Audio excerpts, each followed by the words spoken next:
So the good news is we already know how to do square roots, or at least we've already seen it, and so we maybe just need like a little bit of a refresher, right? So first of all, when we have the square root of a number like 25, all right, so if we want to evaluate like the square root of 25,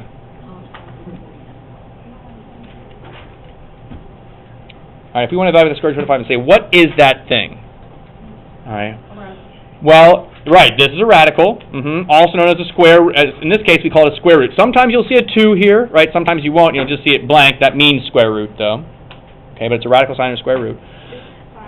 It is 5, but we can think about it this way, too. 25 is what number squared? 225? Sorry, so what I mean is, like, what number do you square to get 25? 5, right? So we could rewrite this as not 25, square root of 25. We could rewrite this as a square root of 5 squared, right? Like that. And then, what do square roots do to squares? What do square roots do to squares? They cancel. They eliminate each other, and so we're left with just then 5. Okay, the square root cancels out the square, and we're left with just 5. All right. So same thing is true for like, I don't know, 49. All right. The square root of 49. Well, what is 49? 7. It's 7 times 7, right? 7 squared. So I could rewrite 49 as 7 squared. And the square root will cancel out that square and make it just plain old 7. But did it have to do all that? No. But I just wanted to like refresh, because just to remind you that this is what those mean, right? The square root and squares cancel. So yeah, Ryan, if you see the square root of 49, you know it's 7. Do it. Okay. But of course, then we get into problems like the square root of 24. That does not have. It's not a perfect square, but there are perfect squares that we can factor out of it. 4 and 6? Yeah, so Jason, you said 12 times 2. Now, 12 times 2 does multiply to make 24, but is either 12 or 2 perfect squares? No, so it doesn't help. But 4 is, and so 4 is a perfect square, so we can take that 24 and make it 4 times 6, like that. Didn't we already do this 6? We did, yeah. Yep. So it would be 2 times 6? So let me rewrite one more time here. 4, remember, is 2 squared, and we can break up the square root over multiplication. So I can rewrite it like this. Wait, go over how you just got the 2 squared? 4 is 2 squared. So would that be it? So, well, what's the square root of 2 squared? It's just 2 times the square root of 6. There are lots of different ways to do it. I mean, again, you don't have to rewrite the 4 as 2 squared. You can just rewrite it as, if you just know the square root of 4 is 2, you can just then pull that 2 out. As long, you just pull out the perfect squares, basically. Okay? I'm taking it like very, very step by step. What if 6 was also a square root? Okay, so great question. So we can look at 6 and say, is 6 a perfect square? No. Does 6 divide by perfect squares? Like, could I divide out like a 4 or a 9 or a 16? No, it wouldn't divide evenly, so that's done. We can't do any more to it. If it were a perfect square, you would also take the square root of that too, then. So if they were flipped, like if it was square root 6 times 4, would it still be the same? Yeah, it would just, normally when you do this, you put the not square root number in front. But you could absolutely say this is the same thing as saying square root of 6 times 2, like that, if you wanted to. But normally write it this way. That's why I want to get you in that habit. All right, let's try another one here. Let's try 72. 9 and... Okay, so Zaria, good, picks out 9 and 8. Okay, so she knows that 9 is a perfect square, so 72 is the same thing as the square root of 9 times the square root of 8. Sorry? You only have to have one perfect square. Yeah, you only need to figure out one perfect square, and that makes it smaller, right? 9 and 8. And what's the square root of 9? 3 squared. It's 3 times the square root of 8. Just like that. Now, are we done here? No. We can still do more, can't we? What does 8 break down into be? 4. Yeah, 4 and 2. So it'll be 3 times the square root of 4 times the square root of 2. And Like slow down. sure. And what's the square root of 4? 2. So it'll be 3 times 2 times the square root of 2. But we know what 3 times 2 is. it's 6, yeah. 5, yes. 3 plus 2, yes, Derek, right. Derek's trolling over there. And that's the answer. 2 does not break down any further into perfect squares, so it's 6 times the square root of 2. Which means then, what could we have divided 72 by? Instead of making it 9 and 8, what else could we have divided that by? Not 6. Careful, it has to be 6's square, so it could be 36 and 2. 72 is actually square root of 36 times 2.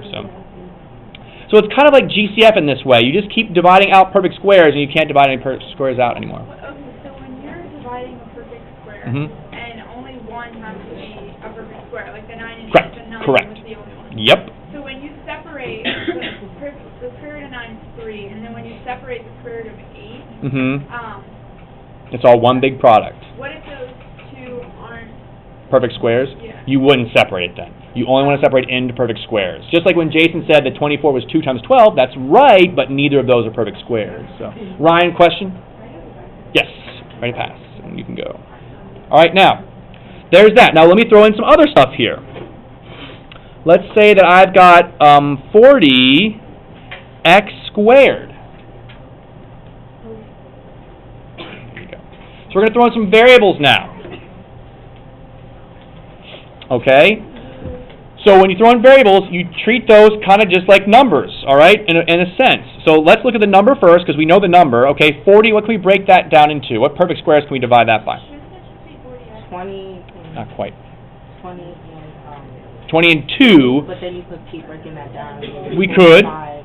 Aha, so let's so that means 40 is divisible by 4, right? Yeah.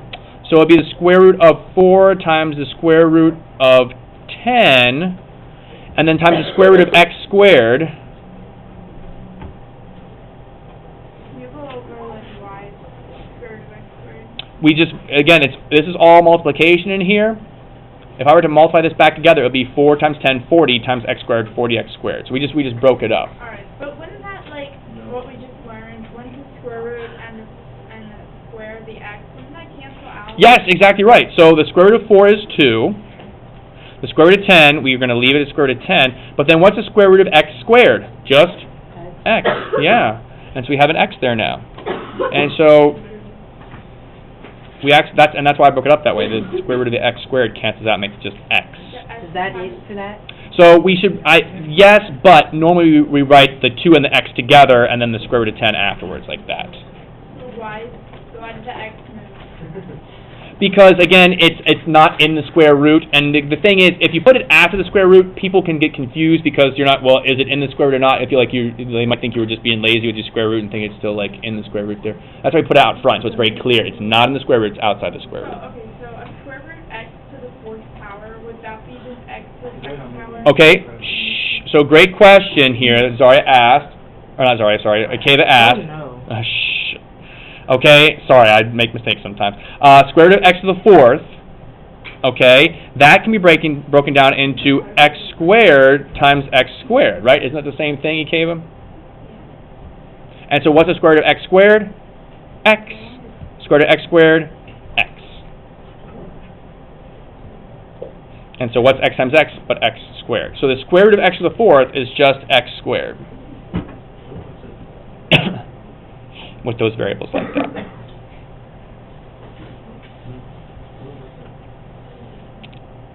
Okay? So that's the basic idea there.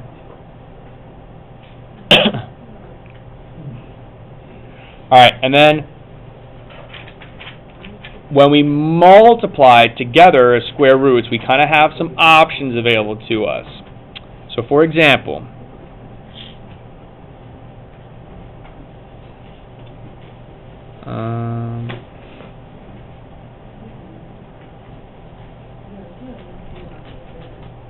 so let's say we wanted to do square root of 5x times the square root of 10x squared. Alright, so when you see something like this, we have kind of two options. First, you could take a look at these individual square roots and see if they simplify at all. For example, I see an x squared underneath this square root, so we could simplify that. We could.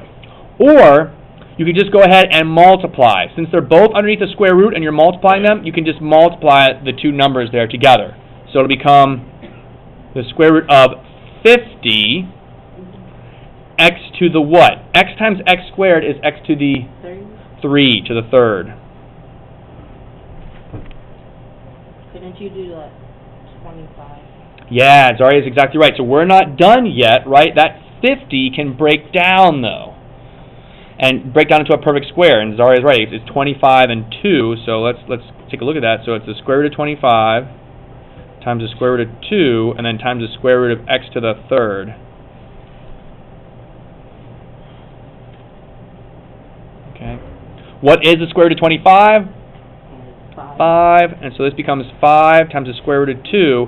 And then the square root of x cubed. There's a perfect square in there. Isn't x cubed the same thing as x squared times x? X squared times x is x cubed, so we break it up this way, though, and what's the square root of x squared? We can simplify that now, can't we? It's just going to be x. So we have 5 square root of 2 times x times the square root of x. How did you get that to 1x? The x cubed I broke it down into x squared times x. I factored an x squared out of that x cubed, kind of, and made it square root of x squared then, and then square root of x. So if x squared cancels out with the square root, then why can't you just do it in your head and just say x? You could, yeah, absolutely, you could. Yep, if you want to do it in your head. Skip the step. I know, but what I said wouldn't be right, but I don't understand why. Oh, okay. Like, I'm talking like 5 squared root of 2 times x. Shh. But it would actually be 5x times 5x times the square root. So this is true. I'm just kind of reorganizing it. I put the 2 and the x both underneath the same square root because they're both underneath the square root, and the 5 and the x out front. So if you put 5 square root of 2x, and then the x on the outside, like. That's not what I'm saying. Okay, what did you say? I'm saying like if you have the square root of x cubed and x squared cancels out with the square root. Right. So that's 3 minus 2, which is 1x, and you have x to the 1. left. Mm-hmm. So in the square root you really still. should just have x. That square root of x should be But you understand, the x cubed originally was underneath the square root in the first place. So, okay, yes. So then it should just be square root of x and not the other x there. 'Cause the other x. Well, but then, again, we broke down x cubed into x squared times x. Why? Because x squared will cancel out with the square root to make just x. But then the square root of x, it's not a perfect square. We just have to leave it underneath the square root still. So the x squared was able to cancel out with the square root, making just x. But the other x that helps us make that x cubed, the other x has nothing to cancel out with. It's not a square. It's just x. So it just stays square root of x. Continues on with it, and then that's the final answer right there. Okay, it doesn't simplify any further. Okay. So let me review it real quick here. Shh. Listen up, folks. 5x times 10x squared is what we did. We multiplied them. So are you good up to this point then? You're good. Okay. 5x times 10x squared, we multiply those two together. Why? They're both underneath the square root, so they're going to go together. And we make 50x cubed. So that's good, right? No problem. And then you do the square root of 50, just like you would any of these other numbers that we did up here. You look for a perfect square that divides out. So that's what Zaria did. She said it was 25 and 2. No problem. That makes then 5 root 2 for the number. The variables, though, is where it gets a little bit different, but it's still the same idea. X cubed is the same thing as x squared times x. Right? Why did I divide it up that way? Because what's the square root of x squared? Just x. Right. And then this x left over, it's not a perfect square, so it has to stay underneath the root like that. That's all. And then I combine my two numbers, 5 and x, together, and the two numbers that were underneath this root, 2x. So that's it. All right? All right, so any other questions on that? I'm going to have you guys get started on an assignment then. All right. Yes. Can you tell me my grade?